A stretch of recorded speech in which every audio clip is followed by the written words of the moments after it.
Hello everyone, a very good afternoon to all of you out there who are watching this video. ये video उन सभी aspirants के लिए है जो गवर्नमेंट जॉब्स एग्जाम के लिए प्रिपेयर कर रहे हैं। आरबीआई आप सभी के लिए बहुत अच्छी अपॉर्चुनिटी लेके आया है। आरबीआई ने कल अपनी असिस्टेंट्स की जॉब के लिए नोटिफिकेशन आउट कर दिया है और ये एग्जाम टेंटेटिवली नेक्स्ट मंथ होने जा रहा है। तो आप सब अपनी प्रेपरेशंस को और बढ़ा दीजिए और मेहनत कीजिए और इस एग्जाम को क्रैक कीजिए। तो चलिए बात करते हैं अब इस नोटिफिकेशन के बारे में। इस नोटिफिकेशन में आप सभी के लिए क्या है, इस एग्जाम का पैटर्न क्या होने वाला है, कौन सा सब्जेक्ट कितने मार्क्स के लिए होगा, सिलेबस क्या होगा, इंपॉर्टेंट डेट्स कौन सी हैं, लास्ट डेट कब तक की है। तो चलिए बने रहिए इस वीडियो के साथ और मैं लवीना आपका वेलकम करती हूं लवीना ट्यूटोरियल्स में। और अगर आपको ये वीडियो अच्छा लगे तो kindly like, share and subscribe this channel.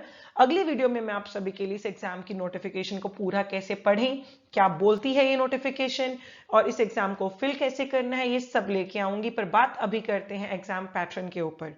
तो चलिए बने रहिए इस वीडियो के साथ। इंपॉर्टेंट डेट्स कौन सी हैं? देखिए, इंपॉर्टेंट डेट्स की बात करें तो आपको पता ही है, अब ये जो नोटिफिकेशन है ये कल ही आई है, तो यानी कि 17 फेब को ये नोटिफिकेशन आउट हुआ है। इसका जो एप्लीकेशन डेट है वो भी 17 फेब से ही स्टार्ट हो चुका है। लास्ट डेट जो कि बहुत इंपॉर्टेंट है, आप सभी को पता होना, वो है 8 मार्च। इसके बाद आप फॉर्म फिल नहीं कर पाओगे। जो असिस्टेंट के लिए प्रीलिम्स का जो एडमिट कार्ड आना है उसका डेट अभी अनाउंस नहीं हुआ है, बट हाँ इन्होंने एग्जाम का डेट जरूर टेंटेटिवली अनाउंस कर दिया है अपनी नोटिफिकेशन के बीच ही कि 26 मार्च और 27 मार्च होगा। इसका रिजल्ट कब आएगा ये भी कुछ नहीं बताया। मेंस के एडमिट कार्ड्स कब आएंगे ये भी नहीं बताया। बट हाँ ये जरूर टेंटेटिवली हम बोलते हैं कि अगर ऐसा एग्जाम का पैटर्न यही शेड्यूल रहा 8 मार्च, 26 मार्च, 27 मार्च, अगर ऐसा रहा तो आपका जो मेंस का रिजल्ट है वो जरूर मई जून तक आ जाता है। ठीक है, तो मेंस का जो एग्जाम डेट है वो भी अभी अनाउंस नहीं हुआ है। ओके, तो बात करते हैं अब इस एग्जाम के पैटर्न के ऊपर। तो एग्जाम का जो पैटर्न है वो होगा प्रीलिम्स। सबसे पहले आपको प्रीलिम्स में अपीयर होना है, देन आपको मेंस में और देन आपको लैंग्वेज प्रोफिशिएंसी टेस्ट में। देखिए, जो एस्पायरेंट इस प्रीलिम्स के टेस्ट को क्वालिफाई कर जाएगा वही मेंस में जाएगा। अब जब मेंस क्वालिफाई कर लोगे आप, ठीक है, मेंस जब आप दे लोगे एग्जाम, तो मेंस में जब आप क्वालिफाई होगे तो आपका मेरिट लिस्ट में नेम आएगा, वो आपको वेबसाइट के ऊपर दिखाई दे जाएगा, वेबसाइट में डाल देंगे आरबीआई वाले, और उसके बाद ही आप लैंग्वेज प्रोफिशिएंसी टेस्ट दे सकते हो। देखिए, ये लैंग्वेज प्रोफिशिएंसी टेस्ट कंपलसरी है, ये सभी को देना है। क्यों? क्योंकि आरबीआई के बहुत सारे ऑफिस अलग अलग स्टेट्स में हैं, अलग अलग रीजन्स में हैं, तो आरबीआई उस वहां की लोकल लैंग्वेज में आपकी प्रोफिशिएंसी डिमांड करती है। आरबीआई चाहती है कि आप सबको उस लोकल लैंग्वेज में पूरी प्रोफिशिएंसी हो, तो उसका वो एग्जाम लेती है। ओके, तो बात करते हैं पहले प्रीलिम्स के ऊपर। तो जो प्रीलिम्स है उसमें आपको 3 सब्जेक्ट्स को प्रिपेयर करना है, that is English, numerical ability जिसको हम क्वांट भी बोलते हैं, रीजनिंग एबिलिटी। अब इंग्लिश के आपको 30 क्वेश्चंस आएंगे 30 मार्क्स में, न्यूमेरिकल एबिलिटी के 35 क्वेश्चंस 35 मार्क्स में, रीजनिंग के भी 35 क्वेश्चंस 35 मार्क्स में। Means 1 question carries 1 mark, that is अगर 100 क्वेश्चंस बनते हैं तो 100 ही मार्क्स होंगे। तो और इन तीनों सब्जेक्ट्स को करने के लिए, इन तीनों सेक्शंस को करने के लिए आपको मिलेंगे 20 मिनट्स रिस्पेक्टिवली, और इन तीनों सेक्शंस में आप स्वैपिंग नहीं कर पाओगे। ऐसा नहीं होगा कि अगर आपको क्वांट अभी मुश्किल लग रहा है चलो पहले मैं रीजनिंग कर लेता हूं या पहले मैं इंग्लिश कर लेता हूं, ऐसा कुछ नहीं होगा। जैसे जैसे सेक्शन आपके पास होंगे आपको 20 मिनट्स में वही सेक्शन को अटेम्प्ट करना होगा। इसका जो मोड होगा एग्जाम का वो होगा ऑनलाइन मोड होगा एग्जाम का। दूसरा, हर क्वेश्चन के सही आंसर पे आपको मिलता है 1 मार्क, और गलत आंसर पे आपसे ले लिया जाता है 0.25 as a negative mark. Okay, तो दूसरी बात, अब जब आप प्रीलिम्स में क्वालिफाई कर जाओगे तो आपको मौका मिलता है मेंस में जाने का। तो मेंस का कैसा पैटर्न होगा? देखिए, सबसे पहले आप ये जान लीजिए कि प्रीलिम्स का एग्जाम अगर मार्च में हो जाता है, जो कि उन्होंने बोला है 26 और 27, तो उम्मीद है कि अप्रैल में ये रिजल्ट भी दे देंगे। ओके, तो उसके बाद आपका होता है मेंस, ठीक है, वो साथ साथ ही हो जाएगा आपका।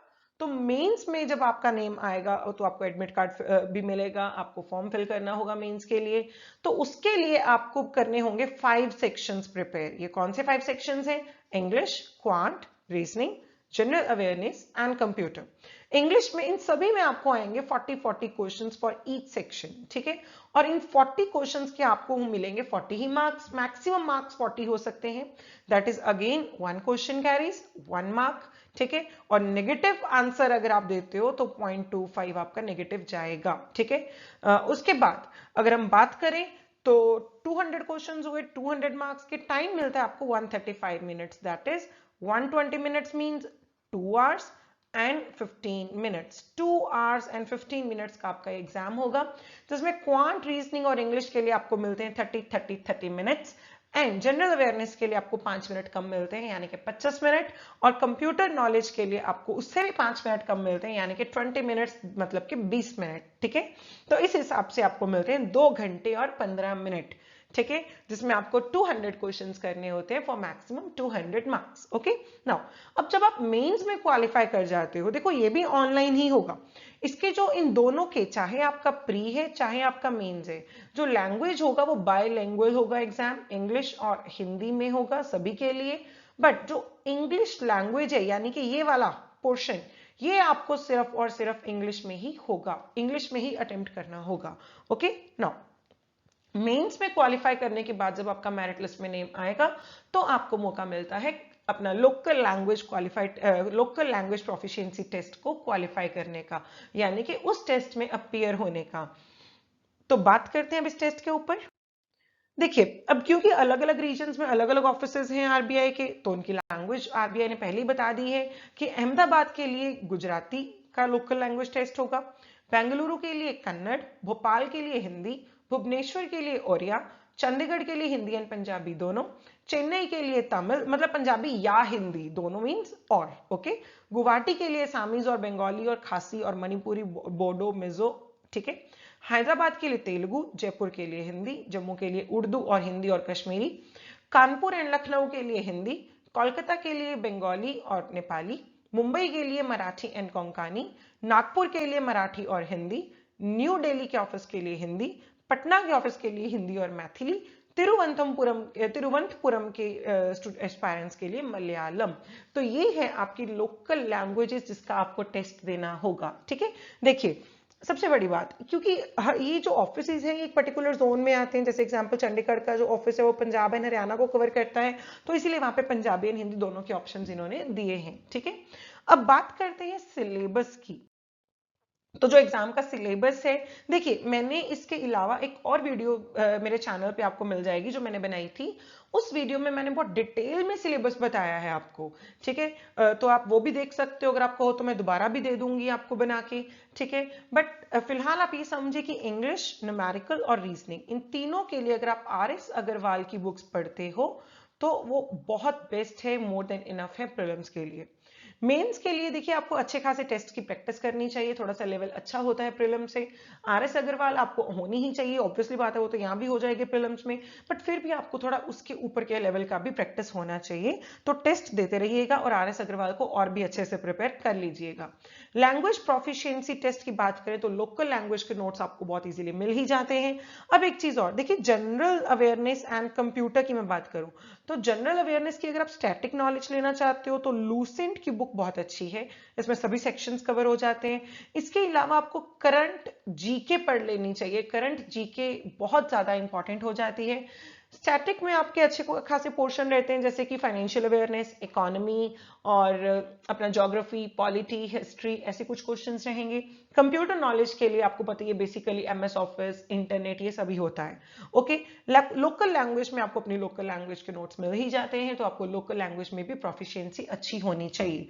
तो इस तरह से आप एग्जाम को क्वालिफाई कर सकते हो। देखिए, मेंस के बाद आती है एक मेरिट लिस्ट। ये वो मेरिट लिस्ट होती है, ये फाइनल मेरिट लिस्ट नहीं होती, ये उन बच्चों की लिस्ट है जिन्होंने मेंस को क्वालिफाई किया है और अब वो लोकल लैंग्वेज टेस्ट में जाएंगे, ठीक है। तो लोकल लैंग्वेज टेस्ट को क्वालिफाई करना भी जरूरी है, क्योंकि तभी आप फाइनल मेरिट लिस्ट में अपीयर करोगे, और फाइनल मेरिट लिस्ट में नेम होने के लिए आपके तीनों सेक्शंस अच्छे ही होने चाहिए, ठीक है। मेरिट बेसिस पे आपका नाम होगा।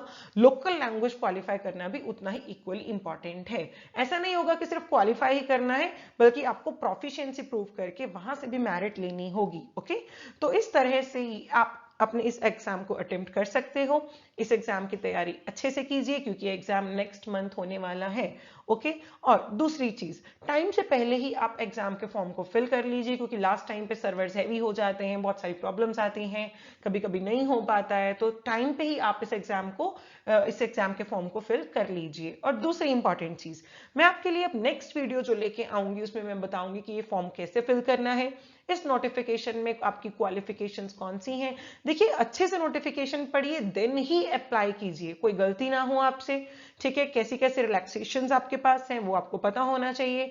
आप क्वालिफाई कर रहे हो इस एग्जाम के लिए, एलिजिबल हो, अगर आपकी एलिजिबिलिटी सेटिस्फाई हो रही है तो ही आप ये एग्जाम फिल कर सकते हो। तो इस नोटिफिकेशन को बहुत ध्यान से पढ़ना जरूरी है। तो ये नोटिफिकेशन के बारे में मैं लेके आऊंगी आपके लिए अगली वीडियो। तो अगर आपको ये वीडियो अच्छी लगे, यूजफुल लगे, तो kindly like, share and subscribe this channel for more updates. Thank you so much and all the very best for your exam.